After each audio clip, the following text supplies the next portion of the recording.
What's going on, guys? A couple nights ago, the Florida Panthers eliminated the Toronto Maple Leafs for the Stanley Cup playoffs. A lot of talk about what's going to happen with Mitch Marner. Now, I want to look back into the past around the trade deadline. There's some rumors around Mitch Marner potentially being traded for Mikko Rantanen. Apparently, this trade was very much in play, but Marner would have had to waive his NMC, and he chose not to, as you can see Elliot Friedman talk about here. The Hurricanes' target was Mitch Marner. They wanted him, and they wanted to trade Rantanen for him. Marner, of course, has a no-move clause, and he said no. So using a time machine, guys, we're going to go back into the past and see what would have happened if Mitch Marner was traded to the Carolina Hurricanes for Mikko Rantanen. So the first thing we got to do is actually put Mikko Rantanen back on the Carolina Hurricanes, and to do that, we have to take Logan Stankoven off. Obviously, if the Hurricanes traded Rantanen to the Leafs, the Dallas Stars might lose the Avs in round one. They didn't have Heiskanen or Robertson playing, and obviously Rantanen went in God mode against his old team. Couple hat tricks, had 17 points.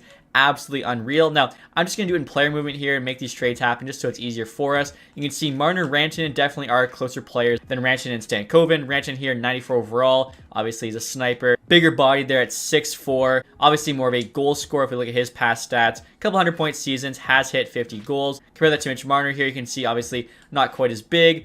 Is the elite playmaker, though, and again, looking at his stats, he actually hit 100 points for the first time this season, but has been on a 100-point pace, I think, the past 5 or 6 years, and again, a very, very good player in his own right. So, again, I think, the Marner for Rantanen trade would have been better in terms of, the skill level, but obviously, if this trade were to happen, I'm not sure if, Rantanen was agreeing to re-sign with the Leafs, was Marner agreeing to re-sign with the Hurricanes, or were, the Hurricanes just thinking, we know Rantanen's not going to re-sign with us, we'll take a chance on Marner, who maybe will, and just thinking they get a similar caliber player back, and maybe the Leafs knew Marner wasn't going to re-sign with them, they figured we'll take a chance on Rantanen, as in their mind, you probably get them a better shot at the Stanley Cup this year, and then if they are able to re-sign him somehow, even better. So, like I said, guys, we make the move there. If you don't agree with me, too, in terms of, Leafs thinking Rantanen would be an upgrade on Marner, just look at this graphic here, and I feel like, at least, some of the Leafs brass were definitely thinking the same thing. And now you got Matthews, Rantanen, Nylander, and Tavares as your new kind of core four. Let's see what happens. And now, since all three teams affected by this trade ended up in the playoffs, that, of course, is Toronto, Carolina, and Dallas, and this trade would have happened at the deadline, I figured we just actually skip the regular season,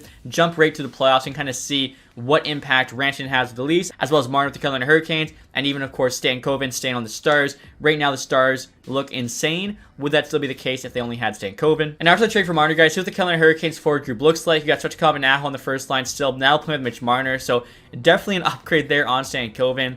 Jarvis, Roslovic, and Hall's the second. Martin Stahl, Kokiniemi, Carrier, Jost, and Robinson. I think even looking back when they had Natchez, Marner's still a definite upgrade.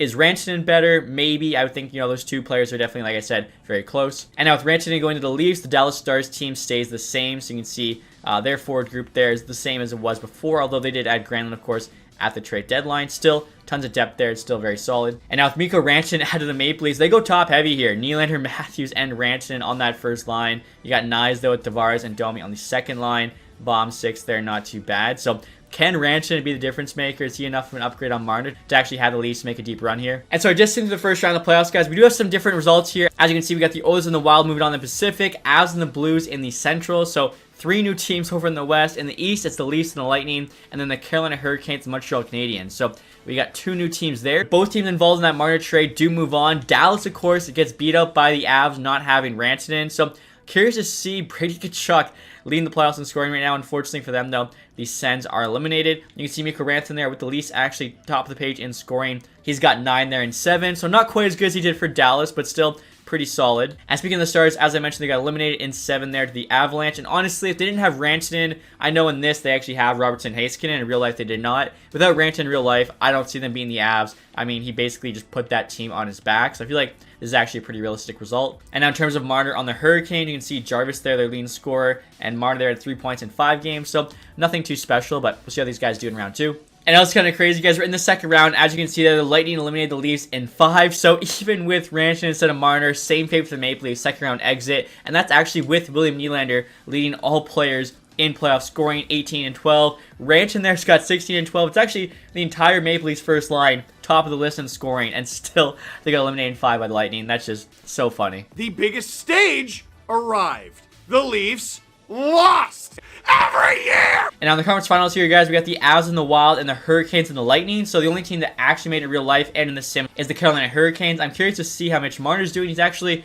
on the first page of scores, and he's leading their team in scoring there with 14 and 11. Just like in real life, though, more of a playmaker, 11 goals there, 3 assists. So we'll see if Marner and the Carolina Hurricanes can actually make the Stanley Cup final. And now, guys, in the conference final, the Wild have beaten the Avs in 7, and the Lightning and the Carolina Hurricanes are also going to Game 7 here. So we'll see what happens. We'll send to the next game.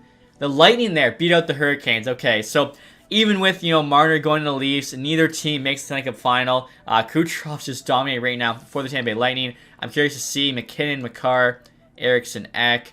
We got to go way down here. Nylander at 18 and 12. Marner there 18-18 with the Carolina Hurricanes. Obviously, he was the one who made it the furthest. And he did have the most points on their team. Unfortunately, could not get past Tampa Bay Lightning. So even with that trade, again, the Leafs were still in the second round. Hurricanes made the conference final, could not make the Stanley Cup final. They've already lost the first game to the Florida Panthers, so that might be the case again. And then Dallas without Rantanen, again, I think in real life we saw without him, there's no way they beat the Avs there in 7. He, carried them a couple games, definitely carried them in that Game 7 comeback. So even if that trade had gone down, would have probably been similar results to real life. But obviously, if both those players did extend, at least having Rantanen for the next 8 years would definitely be better than losing Marner for free. And then the Carolina Hurricanes having Mitch Marner instead of Stan Coven, I think, is also an upgrade. But in terms of this year, it looks like the results are the same.